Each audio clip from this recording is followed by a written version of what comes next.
মুহাম্মদ সাল্লাল্লাহু আলাইহি ওয়াসাল্লাম। আল্লাহ বললেন না না, উল্টাপাল্টা আবদার করো না, ওই নবুয়তি দিয়ে দেয়া হয়েছে। ঈসা বললেন ওকে, আমি পড়েছি ইনজিলের মধ্যে ওই নবীর উম্মতদের এত মর্যাদা, বনি ইসরায়েলের অনেক নবীর চাইতে নাকি উম্মতে মুহাম্মাদের মর্যাদা অনেক বেশি হবে। আল্লাহ শেষ নবী আমাকে বানালেন না, ওকে, কিন্তু আমার উম্মতকে ওই উম্মত বানান। আল্লাহ বলেন নো, ওইটাও দেয়া হয়ে গেছে, পাবে কে? বিশ্বনবী পাবে।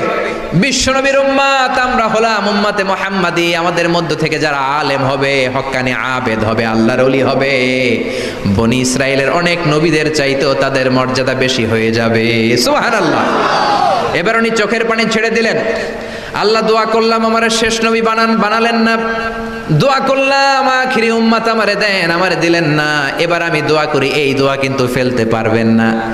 আল্লাহ বললেন করো করো। সাইয়েদানা ঈসা বললেন আল্লাহ তাহলে আপনি আমাকে এই পৃথিবীর মধ্যে ওই নবীর উম্মত করে আরেকবার দুনিয়াতে পাঠানো লাগবে। সুবহানাল্লাহ। কবুল করে নিল কে? আল্লাহ। পৃথিবীতে একজন নবী এখনো মরে নাই, কি নাম? ঈসা আলাইহিস সালাম। উনি আসবেন ইমাম মাহাদির 7 বছর যখন হবে, তার গভর্নিং 7 বছর চলে যাওয়ার পরে আসবেন। ঈসা আলাইহিস সালাম যখন আসবেন, এসে দাজ্জালকে, অ্যান্টি ক্রাইস্টকে নিজ হাতে হত্যা করবেন। চিল্লায় বলেন ঠিক কিনা?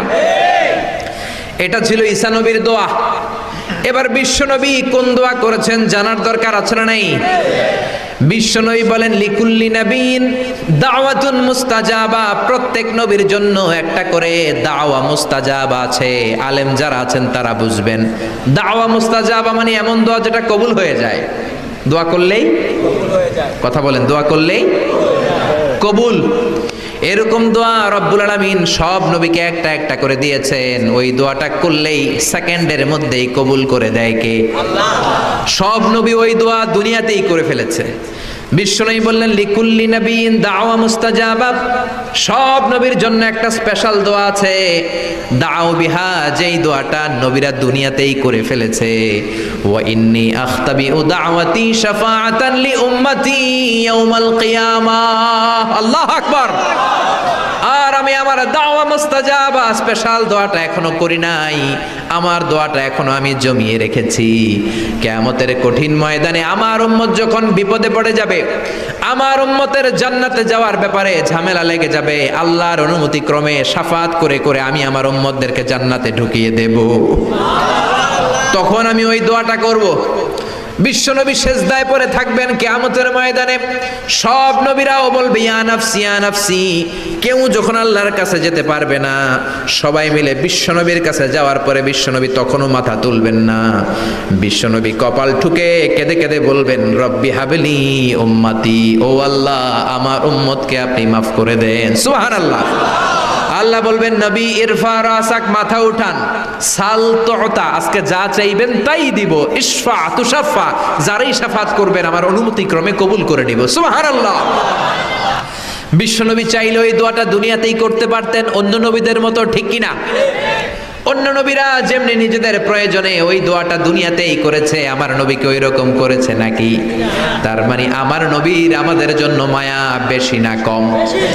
আমার জন্য রেখে দিয়েছেন ওই দোয়াটা, আপনার জন্য রেখে দিয়েছেন দোয়াটা, আমাদের জন্য দোয়াটা রেখে দিয়েছেন। আমরা যখন কিয়ামতের ময়দানে বিপদে পড়ে যাব, বিশ্বনবী দোয়া করে করে আমাদেরকে জান্নাতে ঢুকিয়ে দিবেন, ঠিক কিনা? বিশ্বনবী দুনিয়াতে কম আঘাত সহ্য করেন নাই।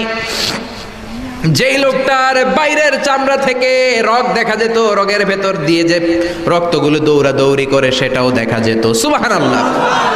পৃথিবী এত সুন্দর মানুষ দেখে নাই। ওই লোকটাকে পাথর মেরে মেরে তায়েফের ময়দানে রক্তাক্ত করা হয়েছে 3 বার। আমি দেখে এসেছি এবার জায়গাটা। একবার আহত হলেন, আবার উঠলেন, আবার পাহাড়ের কাছে গেলেন, আবার মারা হলো, আবার পাহাড়ের ওই পাশে গেলেন, আবার মারা হলো। 3 বার পাথর মারা হলো। বিশ্বনবী নিজের কোনো প্রয়োজনে, নিজের স্বার্থের জন্য যান নাই। তায়েফবাসীদের জান্নাত নিশ্চিত করার জন্য, তাদের ভালোর জন্য, তাদেরকে দাওয়াত দেওয়ার জন্য গিয়েছেন। তারপরও মায়ের আসারা নাই, তখনও বিশ্বনবী দোয়া করেন নাই। ওই দিন যদি দোয়া করতেন আল্লাহ তায়েফবাসীদেরকে আপনি শেষ করে দেন, সেকেন্ডের মধ্যে পুরো তায়েফকে পাউডার করে দিতে পারতো কে?